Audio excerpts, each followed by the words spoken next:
Hey guys, how's it going? Welcome to USUK's The Weekly Bazaar, a show where we take a look at the most bizarre trending news stories from around the world. I'm your host, Alex Whiteley, and joining me today I've got, of course, are my Weekly Bazaar co-hosts.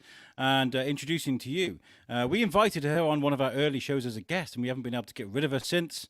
This is our very own Lucy Orchard. And joining us this week is a guy that was poorly last week. He's still on probation after we've had a sit down and a talk about his health and his sickness levels. Is our resident scientist, Mr. Shane Shebsey. How's it going, Shane? Good evening, guys. How you doing? How are you? It's great to all be back together, right? Yeah, all back together and in good health. Yeah. Back together again. Actually, I'm not feeling too well, so bye, guys. I wasn't feeling too great earlier. I got to say, I've had a busy couple of days, but you know what? I had a bit of a nap. I had a nap. I'm not afraid to say it. I had a bit of a siesta and woke up feeling a bit better. So, yeah, we're ready to rock. We're ready. That's how you do it, Shane. You see, when you're feeling poorly, you just take a break for a bit and then just take a power nap. Muscle on through. Yeah. Fuck off. How's the old lorries going, Lucy? All good? Well, I used to even when I was driving rigids, I always used to have a cab that had a bed in it. It's called like you have a day cab, or you have a cab that has a bed in it. And at the moment, I'm driving a cab without a bed in it, and it means I can't have a nap at lunch. And I have to say, I'm a much nicer person with a cheeky nap at lunchtime. It seems naps all around are required, aren't they? Mm-hmm. Well, that seems like the theme of the day is go and have a nap, people. You know, I do miss that though. When Timmy was a baby, we'd go and have a nap in the afternoon with him because when it was nap time for him, we'd all go too. You know, because that's what they say when you have a baby. When they sleep, you sleep because you're not going to get any other chance. Yeah, that's true, man. Yeah. Does that work the same with the fur baby? With the fur, yeah. I'm constantly. If I've got 4 cats, I'm constantly asleep at any one time. You're constantly roaming the streets as well, looking for sex. That's what cats do. Shane, I told you not to tell everybody about that. With sleep, though, there was a scientist who did an amazing article a couple of years ago on how people should be given more respect for getting sleep. So, like, if you lose weight or if you exercise a lot, you can post, "Oh, I just did a 3K run" or whatever. And people are like, "Oh, that's amazing." You should be able to brag about sleep because the more sleep you get, the better you are health-wise and mentally. And he really did say that there's a stigma about it. If you said, "Oh, like you go, I overslept," well, maybe it's because you needed to. Yeah, people call it lazy, don't they? Because you're getting enough sleep. Yeah. Half man, half mattress, what they used to call me. I can imagine that walking into the boardroom. And why are you late, Mr. Whiteley? Because I had a nap. Actually, have you know? Oh. Bravo, Mr. Whiteley. Bravo, Mr. Whiteley. Well done. I used to get that when I was doing long distance European stuff. We'd pull in just because you have to have a 45-minute break. May as well make it an hour usually. And by the time the key has stopped, like the truck had stopped, and they sort of all going, "Oh, you going to the services to get a drink?" I was already out. Out like a light. I'll tell you what, there's nothing more smug than a lorry driver who knows their rights. I remember when I worked at Tesco a few years ago, and there was a lorry parked over like 8 spaces. It was like 12 o'clock at night, and my manager was like, "Go and tell him to move." So we had to, as security guards, had to waddle up, go and move him. He was like, "I'm off the clock, mate. I can't move. The law couldn't fucking move me, mate." And I was like, "Okay then, right. See you later. Have a great rest." You know, so must be the best feeling in the world. I've got a couple of comments coming through on the Facebook feed that we can't see because for some reason StreamYard are withholding comments from us. I want to say hi to my son Leon who's watching. How's it going, Leon? And to Andy Imhoff, our Andy from Imhoff. How's it going, Andy? He says woohoo, and of course we got Drew here. Who says, Drew Peacock says, "Good evening, guys." Good evening. Well, let's kick off the show because we've got a few great news stories to talk about. Now, the first one I'm going to start off with because I think it's a good idea. Did I open it up? Yes, I do. I want to start off the puns with something that I think will be a lot of fun. Our first news story is this one from Aussie Man. Are you guys aware of who Aussie Man is? Isn't he the guy that does the news stories in an Australian accent and in a sweary way? Very, very sweary. He's he's brilliant. Yeah, he does. Yeah. And his news story here comes and says Canadian police seize $150 $450 million in weed, weapons, and fucking kangaroos, Mike.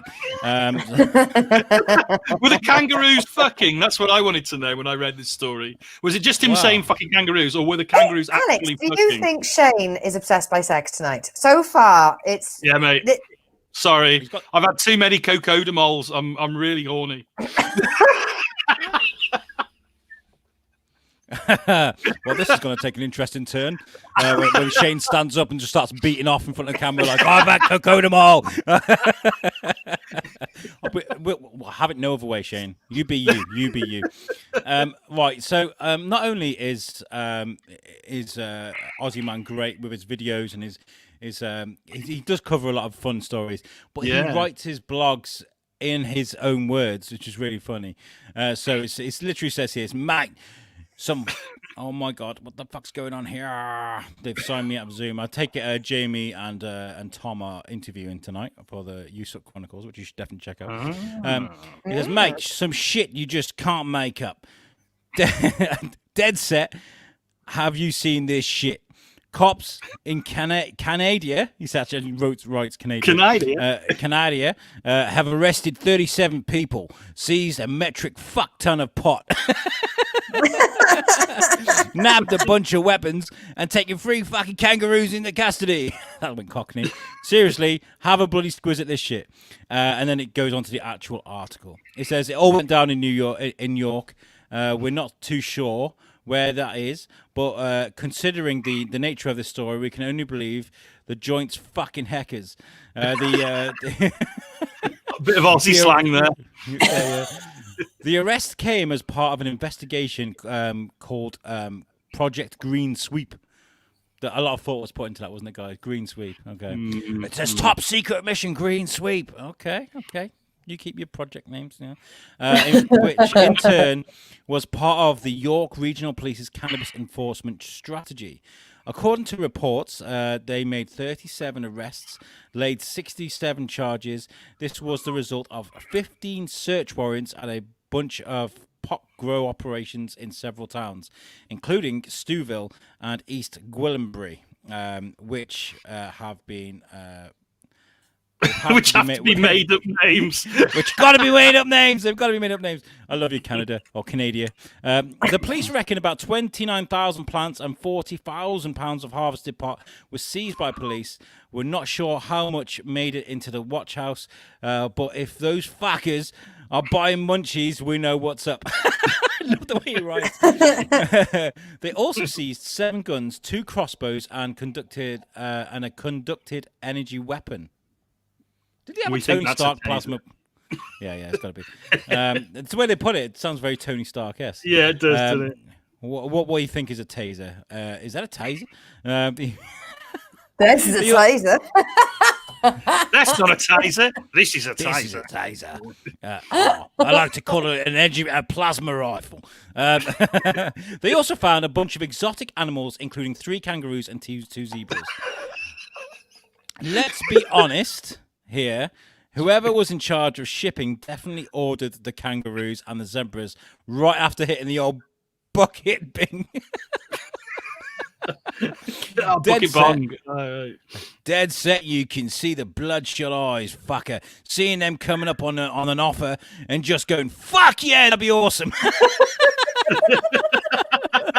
I've actually got tears in my eyes.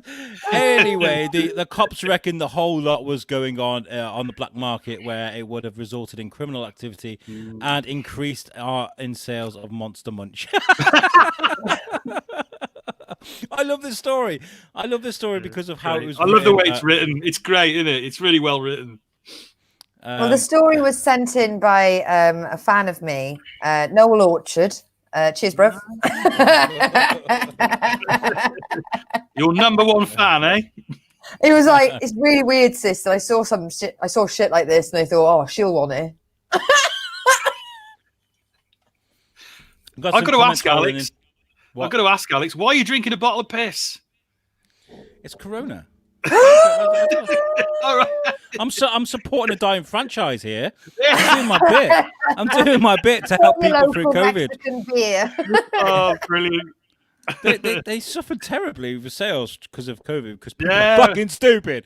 We've got a few comments coming in. Andy Emoff says, now I'm subbed on YouTube. You can't shake me off, Alex. That's how he talks, by the way. Is that how he really talks?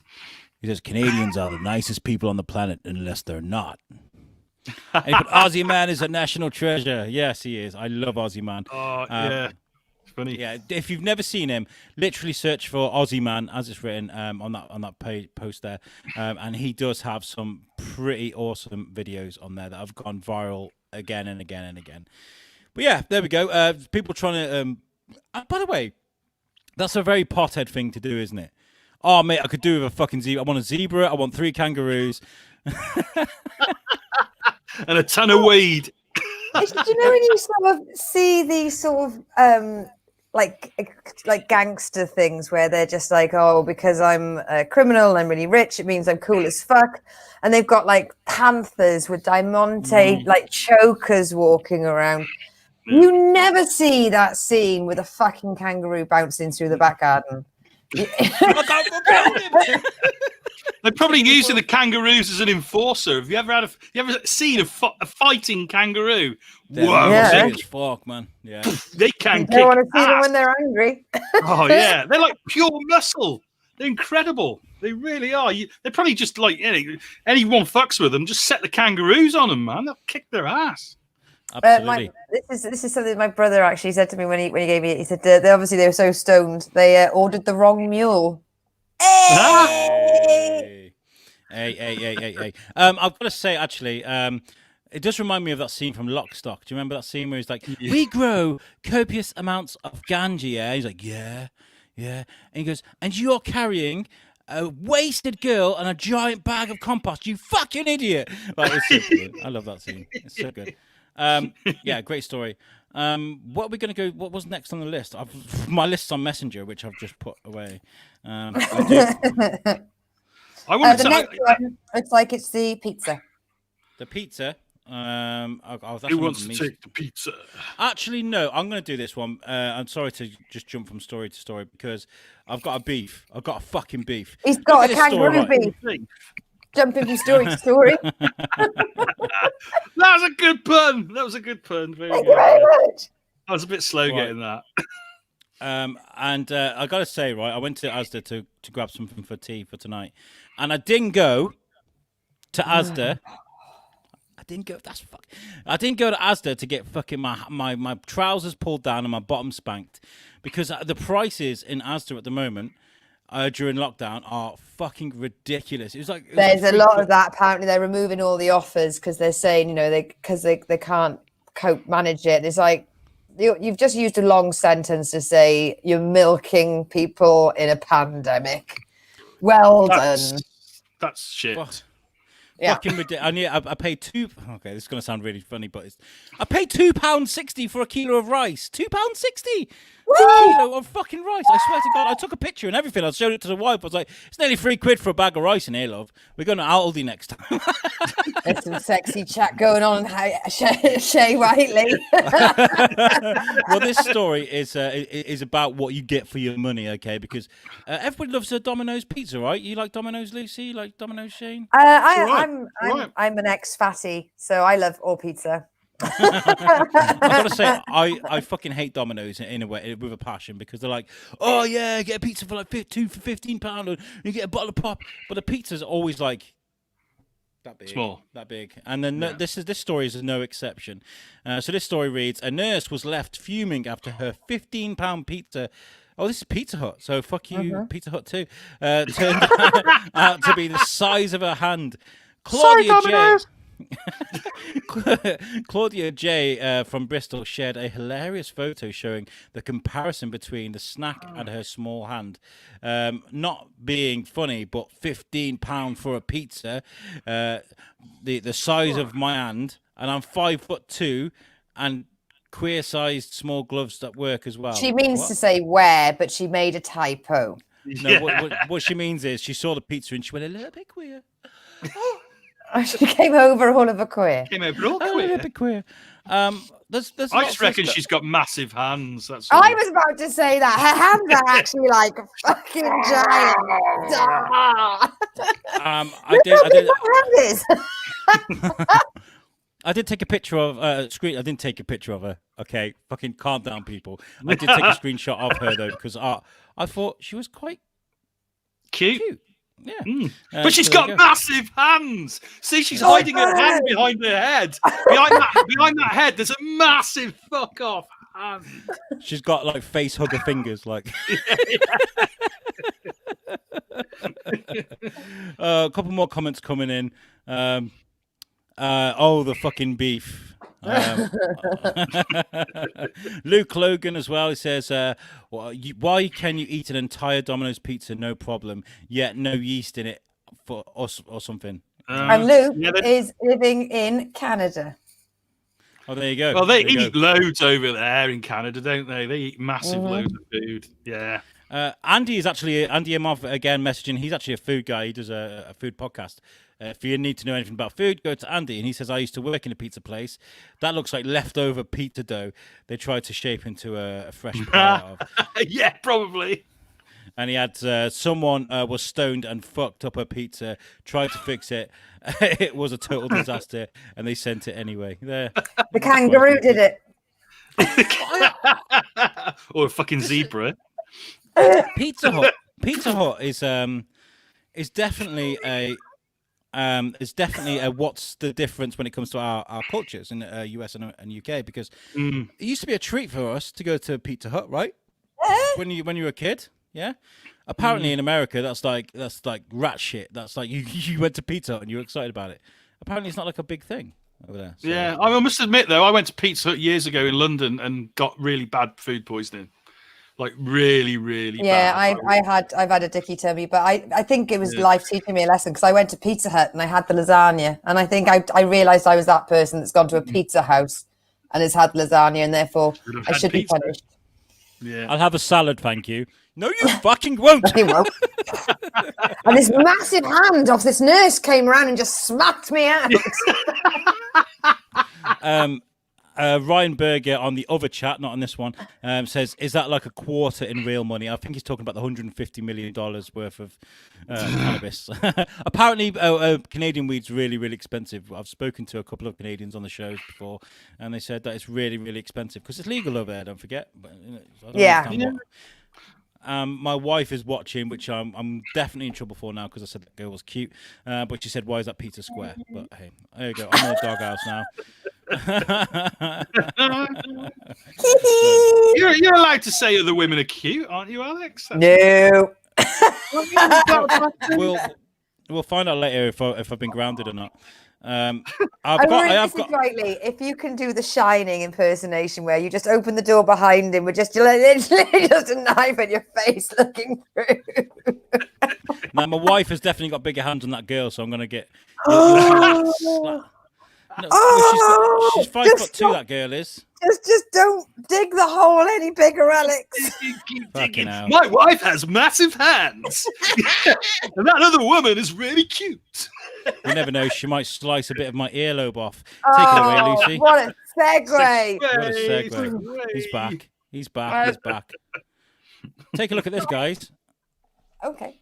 Yes. So this is alarming, disturbing. It's obviously true. But a lady, to paraphrase, a lady went in to have a nose job, and they did the nose job. And she woke up and she looked in the mirror, and part of her ear was missing. And so she was like, "Sorry, I don't mean to be a problem, but could I just ask what the fuck you've done to my ear?" And they were like, "Oh, it's really normal," and you agreed to it. She's like, "I don't fucking think so." I don't think I did.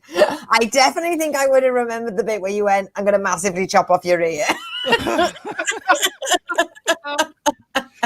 What, did they use a bit of her ear to sort out her so nose? I know this is very visual, so podcast listeners sort of go with it. But you know when you put your ear pods in, right? So you've got the big bit of your ear. So the bit in front of the ear, the bit that stops your earbud sticking out, that little knobbly bit there, that's flap. cartilage. The flap. The flap. But it's just the weird little pointy thing that basically stops your earbuds falling out. And that is made of cartilage. And they used that cartilage for her nose. Apparently it's very common. I'm not sure how, because if you were trying to improve your looks by altering your nose, I don't think you'd be up for losing part of your ear. I mean, it would definitely detract from the nose issues. Definitely. Where does that bit of the ear go then? Does it go like down under? Oh, Hey! That was pretty clever, Alex. I'll give you that one. Yeah, I'm well thought out. That joke was from the Great Barrier Reef. Andy says, "You took me fucking ear flap." That's just crazy, though, isn't it? Fucking mad. Yeah. I mean, isn't that going to like leave her open to infections in her ears now? Funny enough, Shane, it says in the story, do you know what? That could open you up to infections. Is that what it says? All right, sorry, I didn't read it. So this is the bit that really confused me. So she'd had rhinoplasty.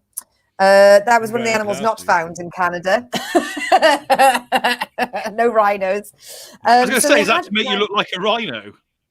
Yeah. So she had one rhinoplasty surgery and then had another one. So I don't know what they did to the first one, or maybe she just thought, you know, keep shaving. Maybe we don't know how big her fucking nose was to start with. So it was a second procedure in 5 years. But the first one in which her part of her, so she's saying, yes, she's had a nose job beforehand, but they've never taken her ear off to do it. So she said to them, sorry, it's just really, really fucking weird, isn't it? So they're saying that the back of the cartilage from the back of the auricle can cause ear atrophy. Because I mean, it's all about, it's like a funnel, isn't it? The way the sound waves go in, and they've got to go in a certain way, and then they tickle the, you know, the different parts in there. Vibrate, tickle. Ooh, you just vibrated my ass. She's saying, so she's saying that her earbuds keep falling out because, technically speaking, she's got nothing to hold it in. And she's saying that you definitely did not mention it, and they're saying, yeah, we totes did. But you know, she wants a full refund. She wants compensation, and she would like operation to fix her ear. Mm. So then she'll wake up with a bit of a nose missing. Yeah, I know. We lose the nose for the ear. It's just... I can just. Is there other cartilage they could have used that wasn't so, you know, cosmetically obvious? Well, wouldn't they just use it off a cadaver? Ugh. I don't know. Would you want a bit of a dead person on you? If you're not told, you'd be fine with it. I mean, ultimately, they've got to get the cartilage from somewhere, and they're not using it. I can just imagine the conversations about a group of surgeons that have, you know, illegally harvested organs, and they're like, oh, what did you get? Sorry. Hello, what did you get? Fuck! Why do I always do that? Hello there. Let me just ask you, what? Can we stop doing these shows live, please? Because you used to pull me up on stuff like that. Hello. Listen. Hello there. May I ask what you managed to retrieve this week? And this guy's like, yes, I have this very healthy liver. This liver, look at it, it's great. And this guy's got, I've got this heart. I've got this heart, mate. Yeah, it's fucking great, isn't it? Yeah, she died, but I've got a heart now. And the one guy's like, I have earlobe. I'm sorry to China if I've offended you, by the way. He's not a racist. Well, I mean, we have done a story about how if China think you're a racist, they are going to fucking come for you, son. We get pulled, fucking yanked straight off Facebook. Get the fuck out. Your joke pit will be like, never again, Mr. Whiteley.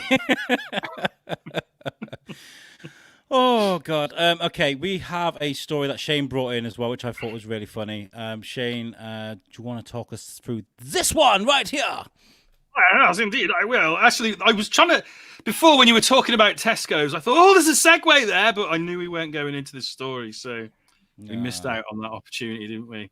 So this story is from the Metro, and it sort of made me laugh, and then it also made me go, So a Tesco was left covered in, oh, thanks. The story's just, no, it's back. A Tesco was left covered in smashed eggs after a fight broke out between customers over a 2-minute silence. While the rest of the supermarket in Middlesbrough came to a standstill, one woman continued shopping and talking. She was told to shush while other customers observed the silence in honour of fallen servicemen and women. However, she took umbrage to this. A witness said, "We were all stood still, observing the 2-minute silence when we heard lots of screaming and shouting. Everyone was looking at each other. We were like, what's going on? I heard someone shout, 'You disrespected my mother!'" So they might not have said it in that accent. She added that there were smashed eggs all over the floor of the Tesco Extra. A police spokesman said, following a verbal altercation reportedly involving a man and a woman and another 2 women, a man allegedly assaulted the 2 women. Witnesses are being asked to contact police. So it's a very short story, but yes, it's funny. You can just imagine the scene. Eggs all over Tesco's, egg fight. Any other time I go, yeah, go for it. Have an egg fight. It's really fun.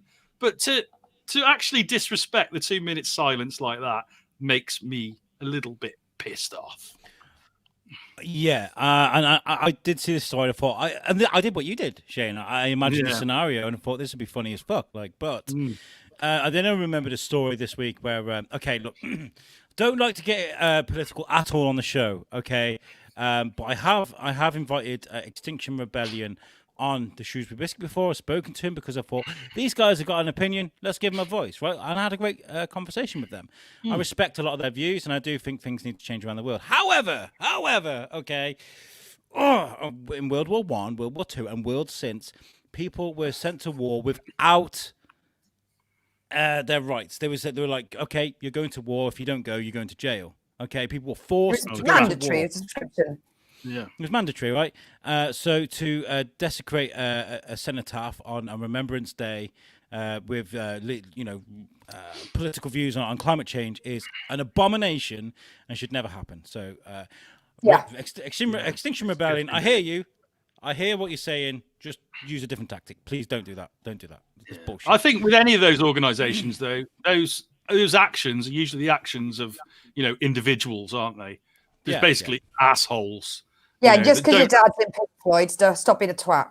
Yeah, it doesn't represent the whole of the organisation, I don't think at all. And it happens a lot with, these organisations get fucking hijacked by these dickheads who actually don't care about the cause that they're representing at all. They just want to cause trouble. So fuck those people. Yeah, absolutely. Yeah, I've got another short story as well that I'm going to bring up. Completely lost.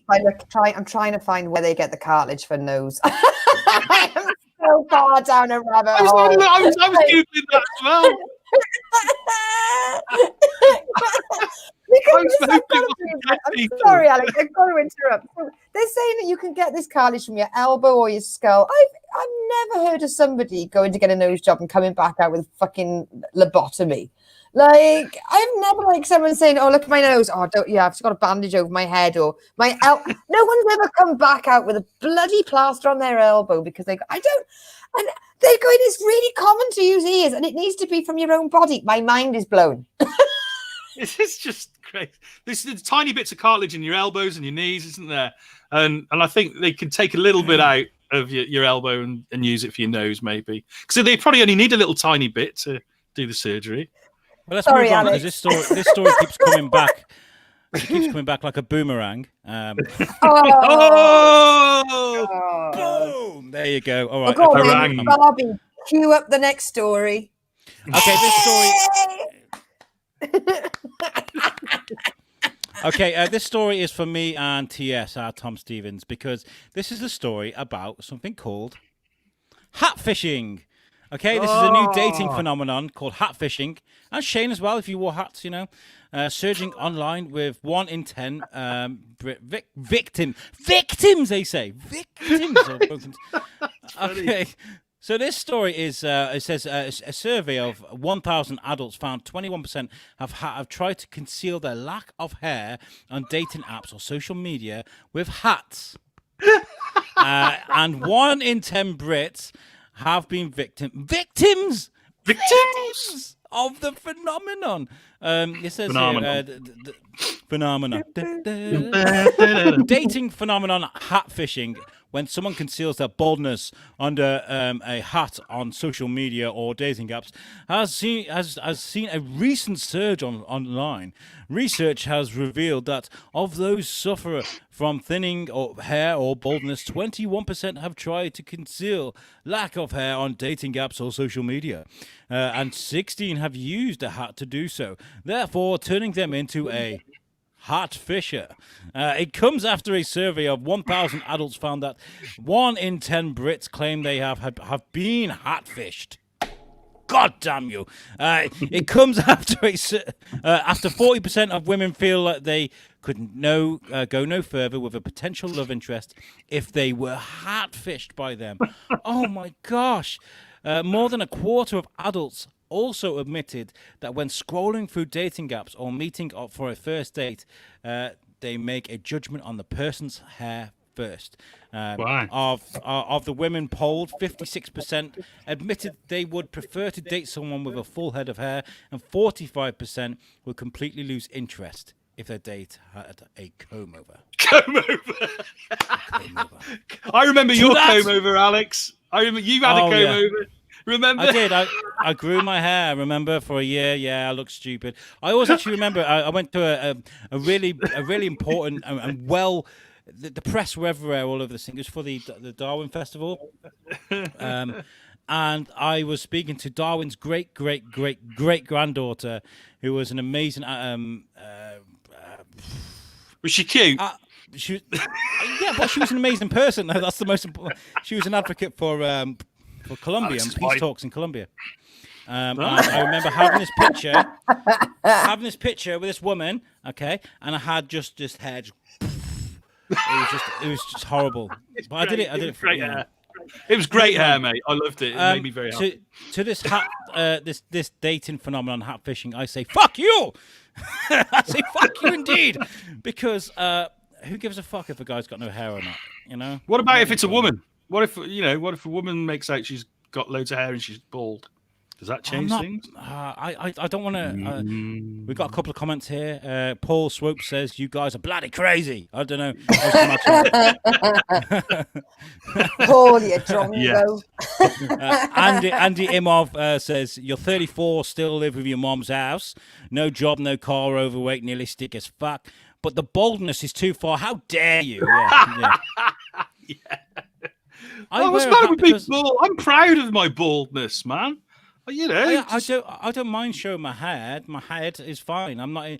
In fact, I always encourage guys, if you're starting to go bald and you do look a bit different, just get rid of it, man. Just fucking get rid of it. But I just like hats. Yeah. I like hats. So I don't have to suffer this problem because I'm already happily married. But I mean, I imagine it like stories like that really fucking people over when it comes to their self-confidence. I think if people are insecure about it, yes, it's going to mess about with them, isn't it? They're going to go, "Oh my god, women don't like me because I'm bald." Yeah, fuck that. All I can say is women have got no. Okay, I'm not being sexist, which means I'm probably sexist. I'm sorry. I'm not being sexist, but like chicken fillets and those ass filling shorts, and you've even got shorts now that accentuate a fucking camel toe. What the fuck? How can you guys get away with doing that? We can't wear a fucking hat. Come on. And So breathe. So what do they call it? What do they call it then?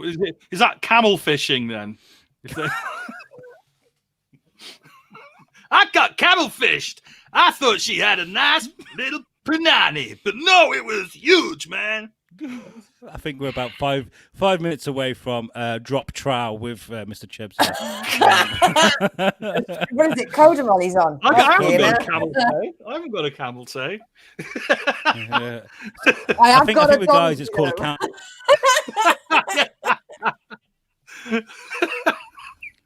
Oh, is that a zebra under there? I'm not comparing my appendage to any animal. It would be unfair to the animal. Okay. Anyway, let's move on. moving on. We're going to dim the lights a little bit because we want to talk about a subject that's not really a Weekly Bizarre sort of subject, but we've brought it up on the Bizarre before. So we are going to discuss it. Really distressing. And Sorry. Okay, this is actually one of the best conversations we ever had, me and Lucy, because of how passionate we both were about it. So here it is. Here's the headline. So it says Britney Spears loses bid to remove father from conservatorship, refuses to perform. This is a sad story. Everybody is aware that. Go on, Lucy. You tell it better than me. Tell the story. Can I take this one because she's my bae. Hashtag free Britney. Maybe it's because of my age, but her career started when I was in my sort of teens, and I bloody love a bit of Britney. And I've actually just named my truck Britney Spears because she's an old girl, but she's got plenty of years left on her. She's a hard worker, sometimes she does give you a bit of jip, but ultimately you've just got to learn how to use it. So put it in the wrong gear and it's like, oops, I did it again. Sorry. Oh! I often would go up a hill and I'm shouting "work, bitch," which is another song, but no one else knows that but me. So the thing is, when she had a mental blip, so she had a little bit of a breakdown. It was the whole getting out of the taxi with no undies on and shaving her head and driving with the baby on her lap and all that stuff. So her dad decided the best thing to do is for him to control her money and her calendar. Mm. And that makes sense. And she has come on leaps and bounds. She's doing better. But I mean, this was in 2008. Oh. She is not the woman that she was in 2008. Do you remember when we did that story about her gym burning down? And fair enough. It seemed quite funny that the gym had burnt down, but it's not because she'd been lying around throwing candles at the fucking wall. It was just a candle was left burning unattended. And I can't believe this, but my phone is there he's going to say my phone will not let me get in using my fingerprint, and that's still me. There's been quite a lot of free Britney, all the sort of stories about the father controlling her. And if she is that mentally unstable, is it fair to make her do work? If they're saying that she can't be trusted to run her own bank and her own calendar, is it fair to make her perform? Isn't that like abuse of somebody who's mentally ill? You can't have your cake and eat it, can you? No. She's either well enough to perform and therefore well enough to have her money back, or she should be left alone to recover. You can't. Basically, they're trying to make her they are making her into a slave, from what I can tell here. So she was in debt, and the reason why James reckons he should be still left in charge is because he's gone from debt to 60 million net worth. And I don't think being savvy with money gives you the right to control your daughter at this age and at this long since she's had any kind of mental health issues. I mean, it was just revealed as well that he is on 130,000 a year for running her estate. He has only requested modest increases over the years. He gets 1.5% of the gross revenue of performance and merchandise. So when she did her Las Vegas residency, 1.5%, still a fucking lot of money because we're talking millions here. Yeah. And she's now saying, right, okay, if you're not going to let me be in control of my calendar or my money, I'm not performing anymore. Well, And that's fair enough, isn't it? I think. Yeah. Free Britney. Free Britney. Definitely. Yeah. Leave it. Let her get on with it. She, unless they can prove that somehow she's, not capable of making these decisions, then let her get on with it. If she's that mentally unsound, don't put her in Las Vegas. No, it's not going to help, is it? It's not going to help her recovery. Nope. I think Hollywood is a dangerous place, and you've got to remember that Lucy. You need to remember that Lucy was Britney born to make you happy. Drew Peacock says that in the chat. Sorry, I well done, that. Drew. Absolutely very good. Very good. I hate this. They did do like a Black Mirror episode very similar to this story, and I think it was to pay homage to what's going on with Britney at the moment. It was Miley Cyrus, and she was comatose, or she was in like a coma, and they had this machine she was printing off songs. Yeah. Like in her mind, they're printing off songs in her mind and stuff. Yeah. Yeah, it's a bad thing. It is a bad thing, and I do hope that Britney. I never thought I'd say this. I hope Britney gets what she. Because I'm not really a big fan of. Her mum tried to get on the board of directors, and they didn't agree with it because she said, "I don't think it's right. The father is just the person in charge because the mother and father aren't together anymore." And Britney is saying it does feel like he is controlling me, and she's not 12. I mean, for Christ's sake! I mean, look at all the shit Miley pulled when she was trying to make sure that we all knew that she was no longer Hannah Montana. I mean, she could not have tried to make the world more aware of the fact she is now a woman in her own mind and no longer a Disney creature. She went off the rails. Yeah. So, it's natural for these child stars to do that, I think, because they don't get a proper childhood, do they? No. And then they get to a certain age and they become self-aware, and it's like, fuck, I never had a childhood and I'm 30. Fuck, I'll have it now. And then they just go bonkers for a couple of years, and then they settle down. I think Britney is in the settling down sort of mode probably now. But even by that time when Britney was going mental, sorry, that was really not PC. But when she was having a terrible time, there were examples of celebrities doing this before. Michael Jackson, Drew Barrymore, all these. Drew, she went right off on one, but then again, she was on drugs at the age of 9. Well, there you go. That'll do it. Take one of these, honey. It'll make you feel better. Yeah. We've got a few comments in here. Andy's giving me some love in the chat here. He says, Alex is rocking the bald head and beard. Hot, hot, hot. Thank you, Andy. I will climb on you later. He says here, every time I work with Alex, he shouts, "Dance, monkey, dance." Britney, I feel for you. I think you'll find it's the other way around. He's my dad. He's definitely my daddy.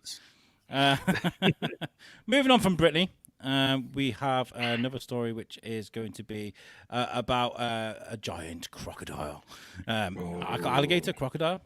It's an alligator, I think, mate. An alligator. Yeah. Okay, so we've moved from Florida man story to Florida. What the fuck? What's going on in Florida? This is a really lazily screenshotted video off my phone. But this is a video of the news story, and I've got some pictures to share as well. This alligator was seen walking around in Florida. Here we go. So you can just about see that.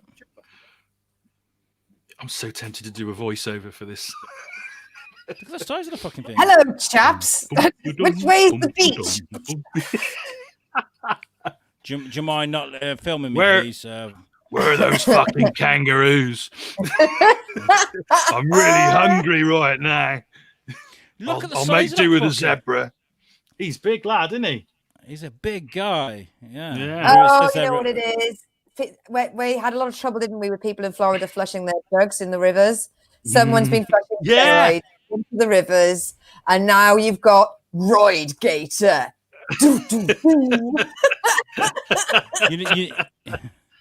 You know what it is, don't you? It's one of those alligators that ate the fucking whale that went up the Australian fucking river. There you go. Still Bring full of back, whale, baby. Yeah, still doing it. Back. And when it farts, it sounds like a fucking didgeridoo. Hey, sorry. You guess what it is, yeah. But we do feel Rob Harris that jokes? Is that okay? No, I think you can actually. You can laugh at him because he's a criminal. It's like if Steve Woo hadn't mesmerized with that stingray, I'm pretty certain that alligator would be the fucking reason. He doesn't like it if you punch it on the nose, does he? It's not liking this.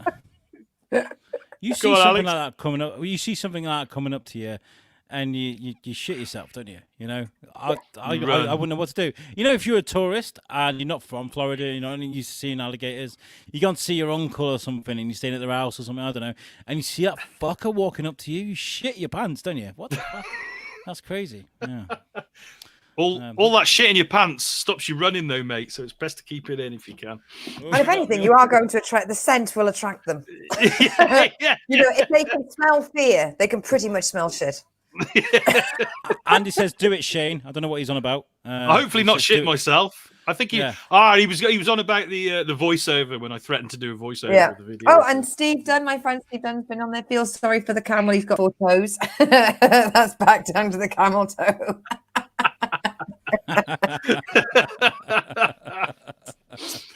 Andy again. Andy's loving this show today. I'd grill up that bad bitch. Give me a sharp knife and a big ass smoker.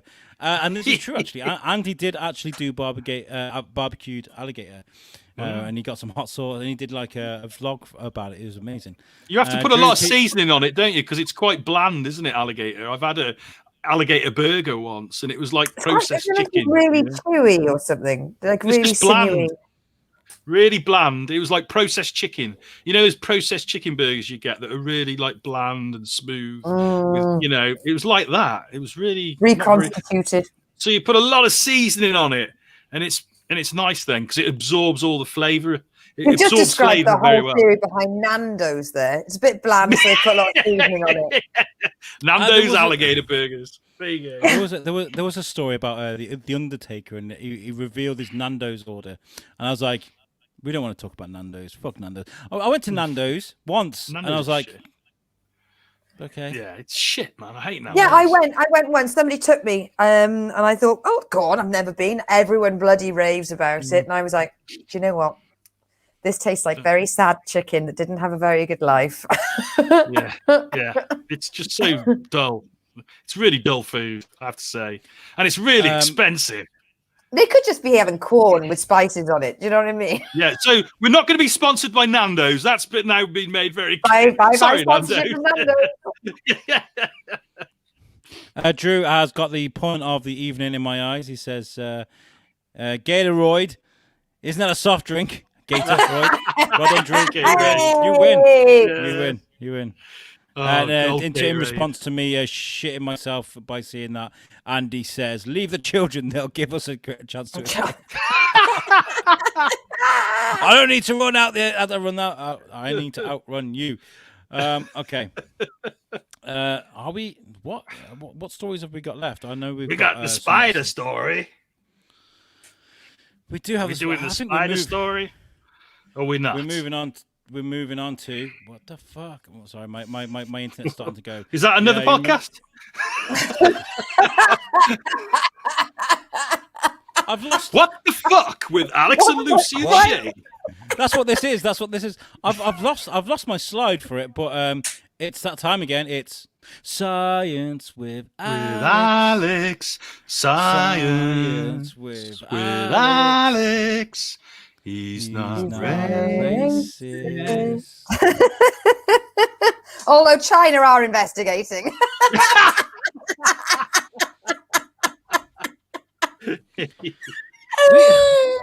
We've made famous musical friends this last couple of weeks on USUK. You know, we had Darren Miller from CKY. We've had Slade Dougie speaking to the guys from Chronicles.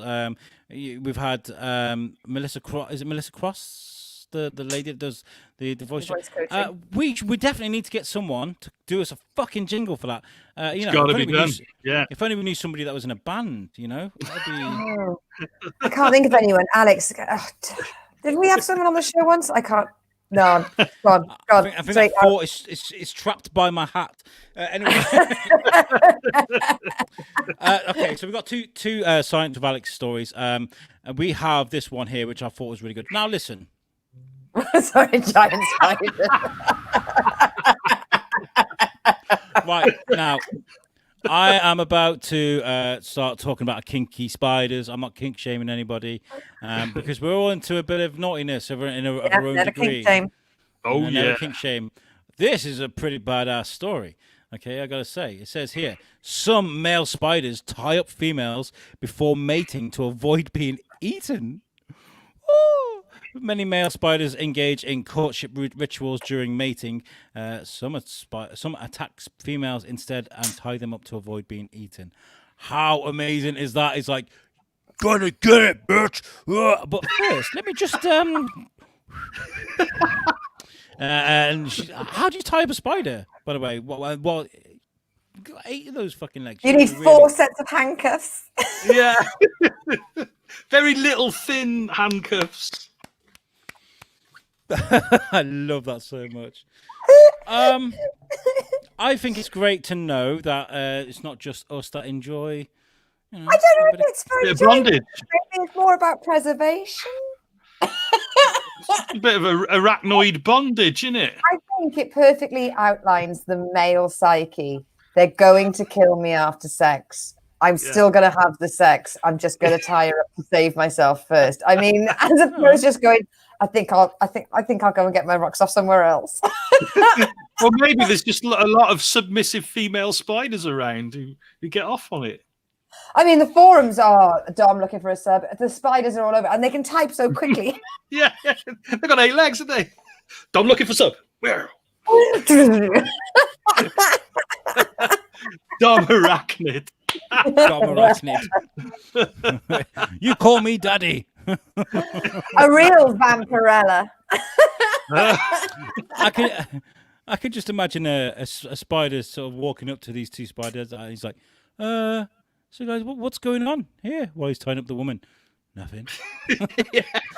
Nothing's going on here. Nothing. You carry on walking. The wife comes home, there's web tied all over the bed head. He's like, just decorating.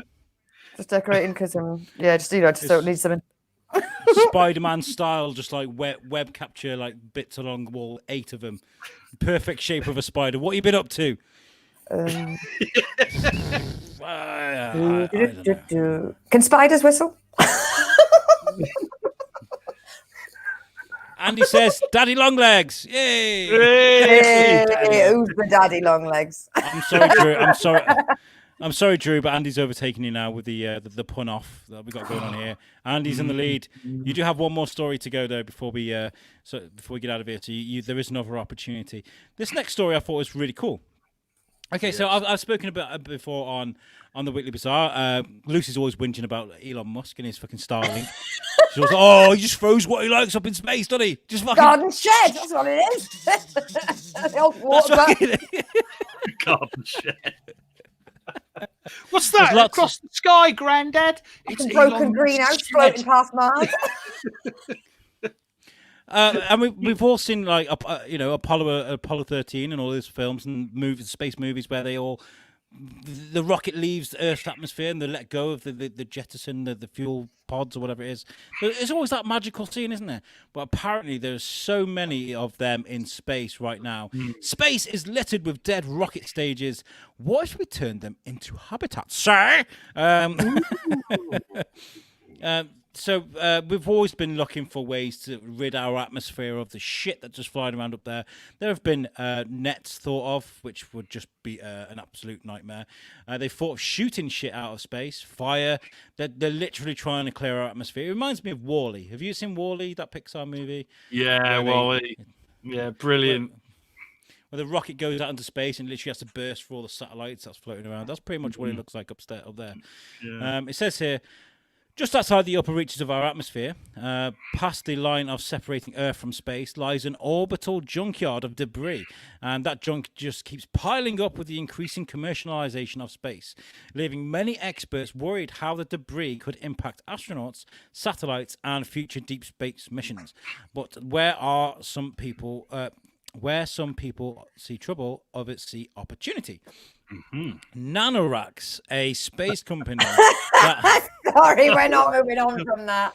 We That's are not good. moving on from that. That's amazing. I'm sorry. I am sorry, Andy, and I'm sorry, everybody else. The popular mechanics they win this. No, Nanoracks.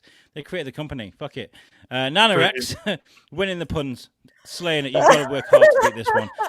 A space company that has previously helped get commercial payloads to the International Space Station aims to recycle the derelict upper stages of rockets orbiting Earth into commercial space stations. Wow. The company's program, Outpost, plans to turn Earth's orbiting junkyard into a recycling center where an army of robotic space drones will zip unwanted spent upper stages of rockets into an orbiting laboratories, greenhouses, fuel deposits or depots, and possibly habitats. Rockets and possibly weapons platforms. Sorry. Oh, did they like mention that at the very end? Like, reference. Weapons of mass destruction, you say? Rocket. Hang on, in my head, you've got astronauts, but they're high-vis orange astronauts. One of them's having a fag, and they're like, "Sorry, mate, that's bin 3. Spin 3. It's no. You're not having that. This is professional waste. This is professional. No, you have to pay for that. But not more than my job to let you have that in." This is a massive article, by the way, so I'm not going to read it all, but it says rockets usually have multiple stages that are decoupled to save weight as they ascend to orbit. The lower stages fall back to Earth after burning all their fuel. That's nice, isn't it? You know, you're taking a walk across some meadow, a fucking rocket falls on your head. Great, cheers, man. It's pity we're not doing the firework puns again this week, isn't it? I know. Pushing the upper stages to the upper atmosphere. The smaller, lighter upper stages give the final kick to place their payloads and the upper stages themselves into orbit. This puts rocket scientists, I can't read, at a crossroads. Do they leave enough fuel in the upper stage after orbital insertion so they can turn around, refire its engines and deorbit to fall back to Earth? Shane, stay with us. He's getting there. Sorry. Is it me or are we really naughty tonight? That's fucking boring. This is You've what I gone said. from Nanorack to Anorak here. It's a long story. Okay. So what the idea I think is going to get little drones. They're going to push all these little cigar cases, giant cigar cases together. They're going to fucking zip tie them all together and make some habitats floating up in space. It's quite clever. I like it. I like that they're doing something. And I like the fact that the CEO of Nanoracks is called Jeffrey Manber. You know he's called Jeff for short. I love the fact that Jeff's in charge. Jeff's in charge of all this. Don't worry, we've got a Jeff on it. If in doubt, call Jeff. James Manber. Jeffrey Manber. What? It's just a daft name. And why didn't they call it Manoracks? Because then it could have been named after him. That's a flasher. I mean, I've got the app Night Sky. It's a free app, and you hold it up, and it shows you what constellations there are, and it tells you all about the satellites as well. That's cool. And the sky is absolutely teeming with working and active satellites. So imagine that plus the shit that doesn't work anymore. Or the stuff that's sloughed off when you go into a different orbit and stuff. We really are disgusting little creatures. I mean, Alex, when we discussed what we'd do to the moon if we were able to just get on there and just destroy it, it's sort of like we're the versions of, when you drive down the country lane and you see like a McDonald's bags just thrown. Someone's been in the most beautiful place in the world, and they're driving along and they just go wang that out the window. And that is what we're like with the sky. It's like, we can't see it. It doesn't really exist. Yeah. Chuck it up there. We are wasteful little creatures. We may have been visited by aliens many, many times, but they sort of got to a certain point. They saw all the crap around it, and they thought, well, we must be in the council estate part. And they just turned around and thought, no, that I don't think these are cultured or educated animals on this planet. I mean, look at what they've done with the sky. There's half a sofa and a fridge floating past. It does I say. just imagine, right? Sorry, go on. Go on, sorry. No, go All on. I was going to say, it does say that it isn't later on in the article, after all the boring stuff, it does say that Nanarax isn't the first to propose the idea of using the upper stages of rockets to create space stations. NASA originally planned its first space station, Skylab, to be built from the upper stage of the mighty Saturn V rocket, which I didn't know. That's interesting. Not quite as boring as the other bit. Anyway, there's got some comments there, haven't we, Alex? We do have some comments, and I was going to say, actually, I imagine this, because you know how long light travels through space. You know, this transmission that's travelled for a millennia to get to Earth, and it's just been travelling and travelling, and it bounced off a fucking EE satellite back. Yeah, comments. Let's do that. Andy Imhoff says, all I can think about now is a team of caravan builders going, right, load up the futon and carry coolers. We're headed to space, boys. There we go. And he says, he continues with, our boy Jeffy has got it. Stick a Jeff on it. If in doubt, call Jeff. Call Jeff. Yeah, absolutely. And Drew Peacock says, what's worse, spiders on your piano or crabs on your organ? He's from Durham. He doesn't even sound like that. This is an Australia-themed show, mate. We're going to do terrible Australian. I imagine sounds which like character. Carl Urban in The Boys. We had Andrew Lorden on the show on Wednesday. I brought up a story about the worst accents in movie history, and already Carl Urban is number 2. Oh, really? for that Boys, he's number 2 in the history of movies. That accent, I love that. It's fantastic. Oh wow! I remember Keanu did a period piece where he had to pretend to be an English gent. Fuck, it was horrible. It was painful. I had to watch it with the sound off just to keep finding him attractive. Yeah. I always think it does ruin a movie, doesn't it? Especially when I don't know what it is with America. They're like, oh yeah, man, we need to get some British actors to do a terrible American accent, just like this guy's doing on this podcast right here. We need to do that. Anyway, look, we're running out of time. I think. Thank you very much, by the way, guys, for tuning into the show. We've had such fun. Honestly, I have had a terrible run of shows over the last couple of weeks, and this show has just reinvigorated me. It's given me a bit of life. So thank you. I really appreciate that. Lucy, would you like to tell people about what you're up to lately, please? I've still got all my entertainment shows, so even though I'm trucking away, so I've got the Lucy show on Tuesday. Excuse me, you're what away? I said trucking away. Don't choke on your bottle of piss there, Whiteley. What kind of show? Stop kink shaming me. At the truck driver, I see a lot of them on the side of the road. Roadside Lucasade, it's free. So I've got the Lucy show on Tuesday. I've got the kitchen sink on a Thursday. I've got this, obviously, the lovely Weekly Bazaar on a Friday, and then Big Will Small Talk, which is just as silly on Sundays, and they're all available through Joke Pit. If you found this through Joke Pit, then you'll be able to find my shows. But I look forward to this silliness every Friday because it is. Like we've said before, that you can look out the window or you can turn the news on if you want to be sad and scared by what's happening in the media. We provide that bit they're missing. Yes. You can watch the news. You can sit and go on Twitter and look at the mess that's there, or you can sit and watch us on the Weekly Bazaar, have some fun, and maybe watch Shane drop trow. I don't know, maybe. So come on then, Donkey Shane, Kong, what happened with you? Well, apart from taking far too much cocodamol, I'm about to go on to another live show, actually, in about 15 minutes. Yeah. We're going to be talking to about 7 guests on the Icecast Live of the new Sentinel comic. So we've got writers, artists, all that sort of stuff. That's going to we'll see what happens. One. Yeah, 7 guests. It's going to be very, it's going to be like herding cats, but it's going to be fun.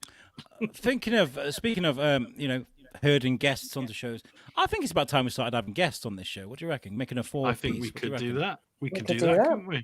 Yeah, I mean, I that'd wouldn't be have fun. any more than 4 because it really just put a strain on StreamYard. Good luck, Shane. Well, we're Yeah. 4 every time on the one. I mean, I love our trio. I love what we do. But Andy, if you're watching, get in touch afterwards. We'll get you on the show. We've got lots going on USUK. I would like to remind people of the great shows that we've got here on our network, our beautiful network. We have USUK Chronicles, which is hosted by Tom Stevens and Jamie Westwood. We have USUK What's the Difference, which is hosted by myself, Tom Bruno, and Kenny Aldrich. We've just spoken to an actual rock god, Darren Miller from CKY. We also have The Weekly Bazaar with me, Shane Chebsey and Lucy, what you're watching right now. And every Wednesday at 9 p.m. now, we have Wednesday Night Live, which is hosted by either Tom Bruno or Tom Stevens. We've got lots going on, guys. Lots going baby. on.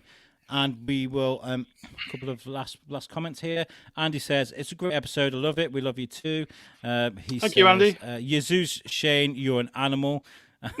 Jesus. A fucking kangaroo. Jesus. And Drew Peacock says, great show. Good night, guys. Good night to you, Drew. guys. We will catch you on the flip side. We love you. Peace out.